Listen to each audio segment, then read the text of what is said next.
Հայաստանյան դեղերի շուկան մոնոպոլիզացված է, ինչի հետևանքով դեղերը մինչև 4 անգամ թանկ են Ռուսաստանում վաճառվող նույն դեղերից, այսօր Ազատության հետ զրույցում հայտարարեց Vitafarm ընկերության փոխտնօրեն Հովհաննես Մարտիրոսյանը։ Հայաստանի օրենսդրությունը թույլ է տալիս դեղեր գնել ոչ միայն արտադրող ընկերությունների հայաստանյան ներկայացուցիչներից, այլև ներմուծել այն ցանկացած այլ երկրից, բայց իրականում, պնդեց Հովհաննես Մարտիրոսյանը, ընկերությունները հարկադրված են դեղեր գնել միայն հայաստանյան ներկայացուցիչներից, վերջիններից թելադրած գներով։ Այստեղ առաջանում են արդեն տարբեր մեխանիզմներ, ոչ օրինական,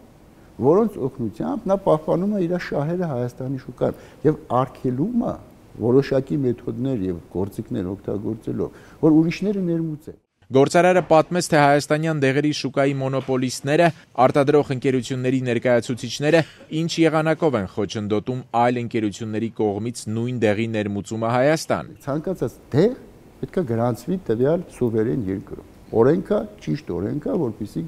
պետությունը կարողանա վերահսկի դեղի որակը, արդյունավետությունը եւ էֆեկտիվությունը։ Ինչը տեղի ունենում Հայաստանում։ Գրանցման ժամանակ կոպիտ ասեմ, տուփի վրա նկարում են ցիտիկ։ Գրանցում են ցիտիկով տուփը։ Երբ զուգահեռ ներմուծումը կատարվում Հայաստան, ներմուծումների ժամանակ պարտադիր է նույնականացնել պրեպարատը։ Աշխարհում ընդունված կարգը եւ շատ ճիշտ է, որպեսզի խուսափենք կեղծ դեղերի։ Նույնականացման ժամանակ մեր դեղ գործակալությունը ես ֆորմալ առումով եմ ասում ցիտիկ, տարբեր բաներ կարելի անել։ Ասում եք, գիտեք ինչ կա, մեր մոտ գրանցված է ցիտիկով տուփը, այն որ դու վերել ես Մոսկվայից, որի վրա ցիտիկ չկա, ես թույլ չեմ տալիս։ Այս ամենի հետևանքով Հայաստանի դեղերի շուկայում չկա մրցակցություն, դեղերը թանկ են, մարդիկ ավելի շատ են վճարում, ընդգծեց Մարտիրոսյանը։ Պետությունը պետք է ասի, եթե պրեպարատը տվյալ արտադրողինն է, տվյալ պլաշատկայում արտադրված, էական չի այդ պրեպարատը որ երկրից է գալիս մեր երկիր, որովհետև այդ դեպքում բիզնեսը հիմնված է մրցակցության վրա, մարդիկ կգնան, կգտնեն այն երկիրը, որտեղ այդ պրեպարատը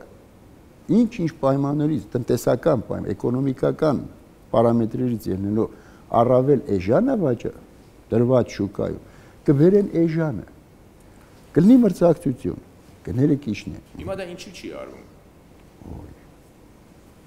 Դժվար է ասել։ Երեք լրագրողների հետ հանդիպմանը առողջապահության նախարար Արմեն Մուրադյանը խոսեց դեղերի գներից, հայտարարելով, որ իրենց աշխատանքի արդյունքում 50 ամենատարածված դեղերի 60%-ի դեպքում թանկացում չկա, 34%-ի դեպքում գները նվազել են շուրջ 30%-ով, իսկ մնացած դեպքերում բարձրացել են մինչև 3%։ Որովհետև մենաշնորհային, որովհետև հատուկ պայմանավորվածության դաշտ չի ձևավորվել։